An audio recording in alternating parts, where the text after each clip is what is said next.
we should discuss quickly that you've hit a milestone, Sona. Your twins are now 1 year old. I kept my 2 boys alive for a year. Well it really done. does feel like that. I'm not even joking. I remembered my wife saying the same thing about our daughter, Nev, when she hit 1 year old. My wife turned to me and said, I kept her alive for a year. Yeah. So I completely understand that. Yeah, especially now when you're not, there's 2 of them too, so you're not always looking at them. And then sometimes you'll look over and one will have a full-on twig in his mouth just eating it. Or like, a rock that they're just eating.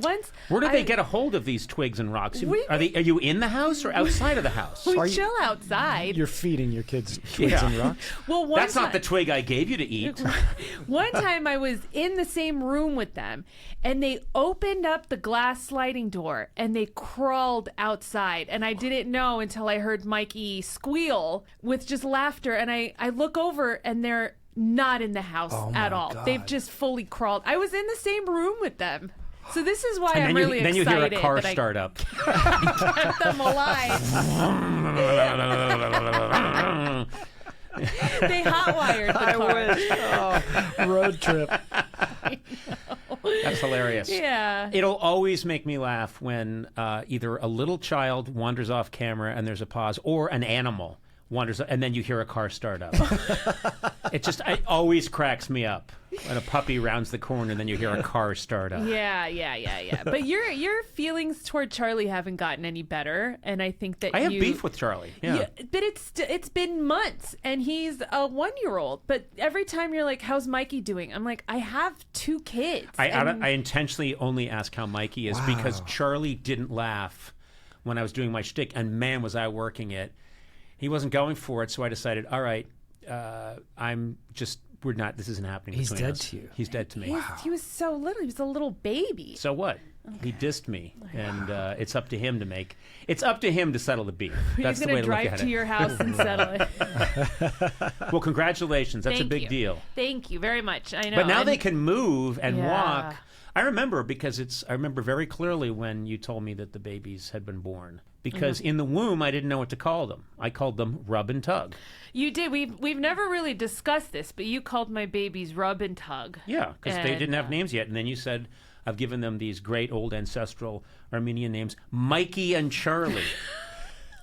When you guys saw them, did you just say this one's a Mikey and this one's a Charlie? You had those names ready to go? No. I think someone had to tack the paperwork, and he panicked and just put those 2 names. I'm not even kidding. We didn't know what we were going to name them, and then he just wrote those names down on the birth certificate. Wait, what? That's how you came up with the name? I've discussed those names. We talked about certain names, but we hadn't settled on them. And then I walked in, and he's filling out paperwork, and I said, "Are you writing names down?" He goes, "Yeah."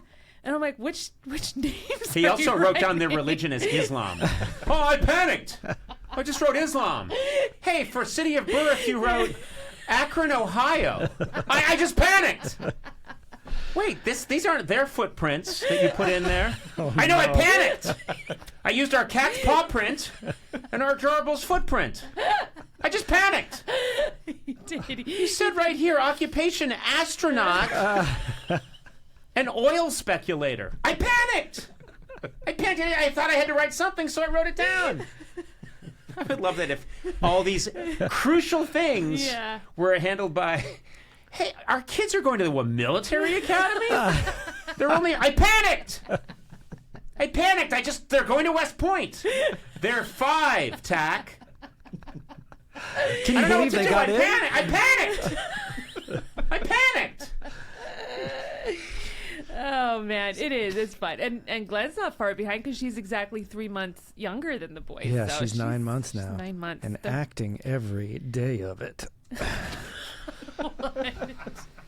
Well, I wasn't around for the raising of my children. No, that's probably best. I had a career to tend to. You have a podcast to tend to now. Exactly. You're drawing. I said, I know, I'm drawing a little guy. You did them a There's a service. rap sign for you. Thanks a lot there, buddy.